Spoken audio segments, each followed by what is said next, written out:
Bendiciones para todos mis hermanos y amigos en el nombre del Señor Jesucristo. Bienvenidos a este nuevo programa de La Voz de la Verdad, con el mensaje de la palabra del Señor, siempre poniendo en alto el nombre del Señor Jesucristo y con el deseo de que seamos cada día alumbrados por el poder de su Espíritu Santo y guiados al conocimiento de su palabra.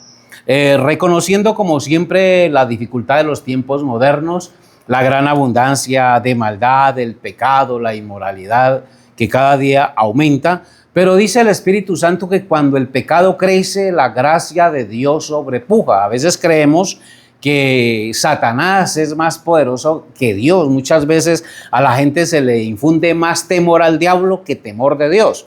Y uno debe de tener temor de Dios. O sea, el temor de Dios no quiero decir con esto que sea miedo, no es miedo, sino más bien respeto y reverencia por las cosas del Señor.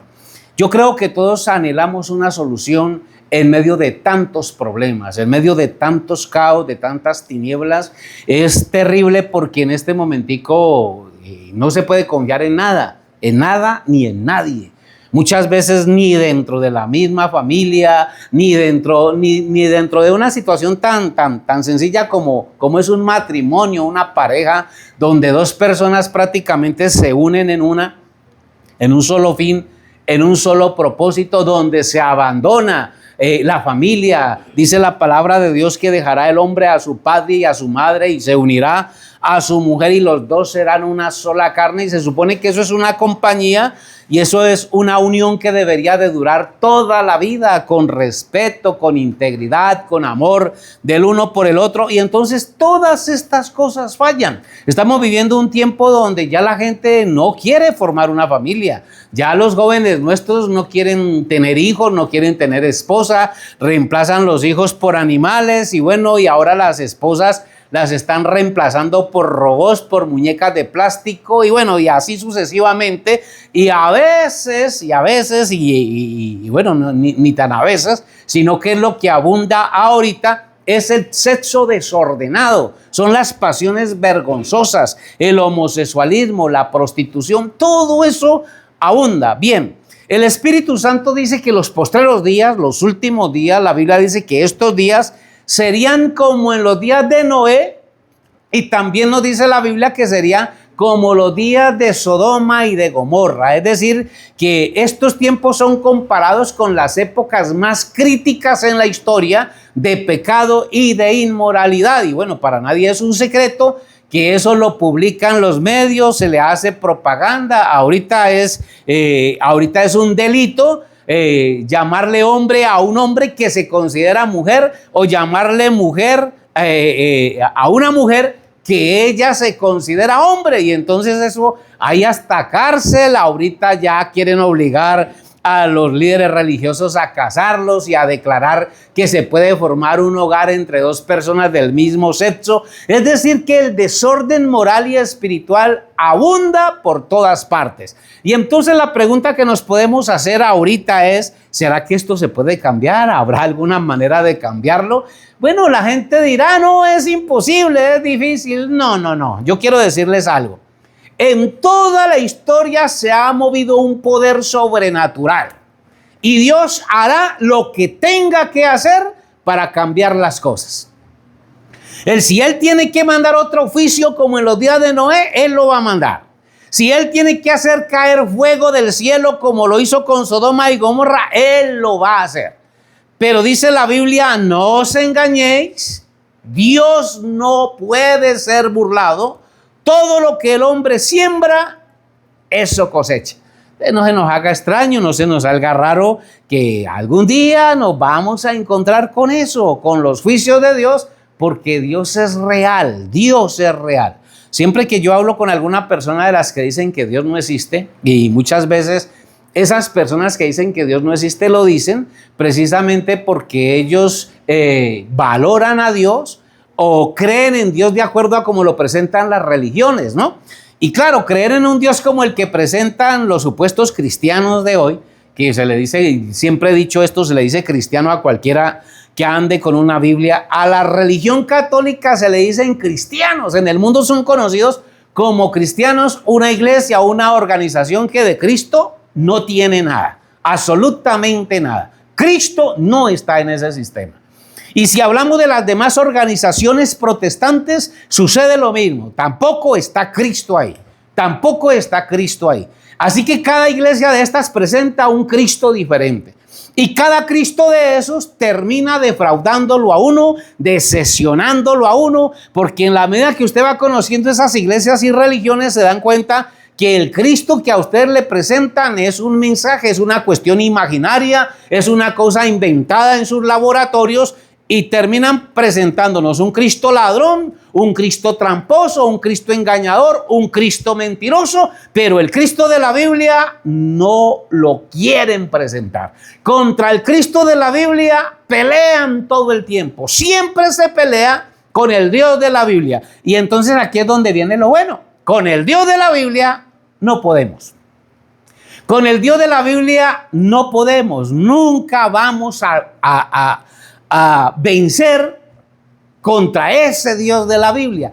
Él tarde o temprano se va a manifestar de una manera o de otra. La palabra de Dios dice que la historia de la humanidad está dividida en tiempos, en periodos de tiempo.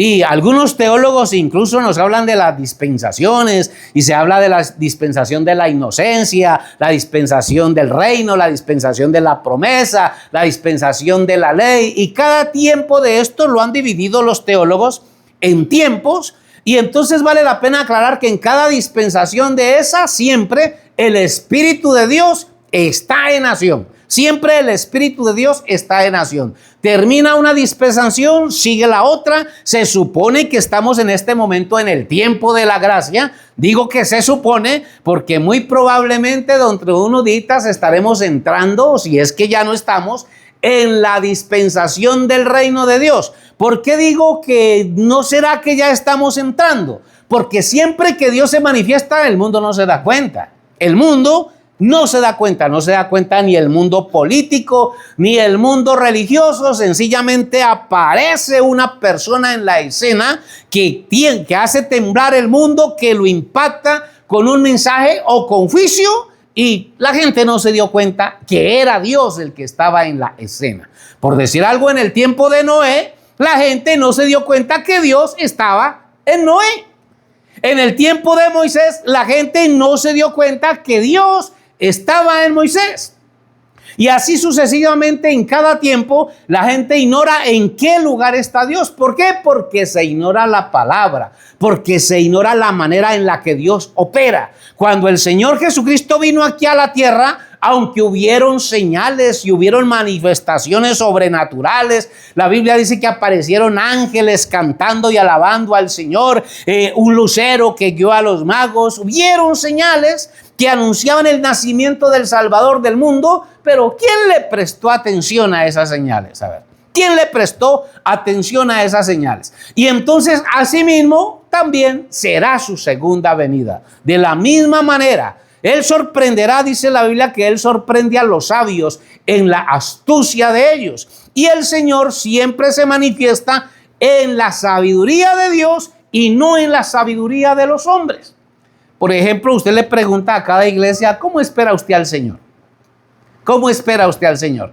Uno piensa en diferentes organizaciones religiosas, y bueno, yo la verdad, los católicos casi nunca hablan de la venida del Señor. Ellos le enseñan a usted que el Señor está en la hostia y que cuando usted se come la hostia se come a Cristo. Y bueno, la gente se comió ese cuento, la gente se cree eso y pelean por eso. Ellos pelean por eso y defienden eso a capa y espada, porque ellos dicen que cuando usted se come el pedacito ese de harina con agua que le dan ahí, que ahí está el Espíritu de Cristo metido. Eso no lo enseña la Biblia en ninguna parte. Eso es la idolatría en pasta. Y los protestantes siguen por el mismo camino. Ya no es la hostia, sino un pedacito de pan, y le dicen que ese es el cuerpo de Cristo y que la copita de vino es la sangre de Cristo. Y entonces la gente busca evasivas para no creer a la palabra de Dios, para no creer en el verdadero cuerpo y en la verdadera sangre de Cristo. ¿Qué problema tan tremendo con esto?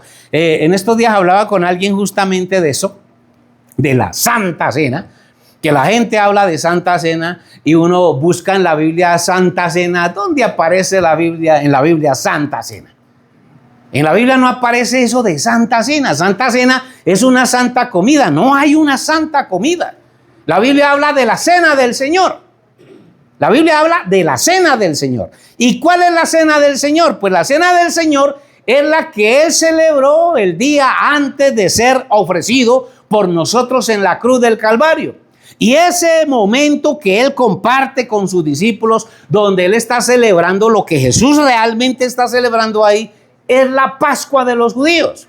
Y lo que Jesús está celebrando ahí es la Pascua de los judíos, esa ceremonia que ellos han venido celebrando desde que salieron de Egipto, liberados por el poder del Espíritu Santo mediante el ministerio de Moisés.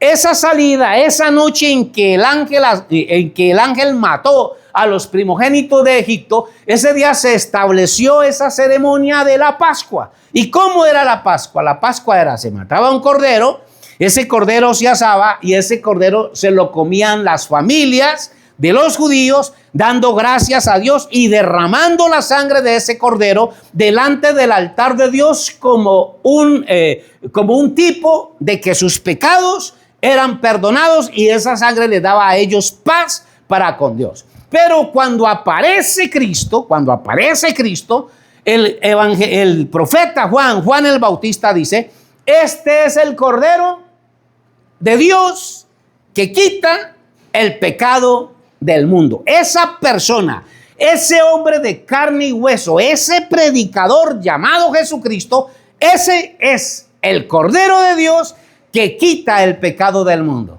Y ese Cordero de Dios dice: el que come mi carne y bebe mi sangre tiene vida eterna. Y entonces, ¿qué es comerse la carne y la sangre del Hijo del Hombre?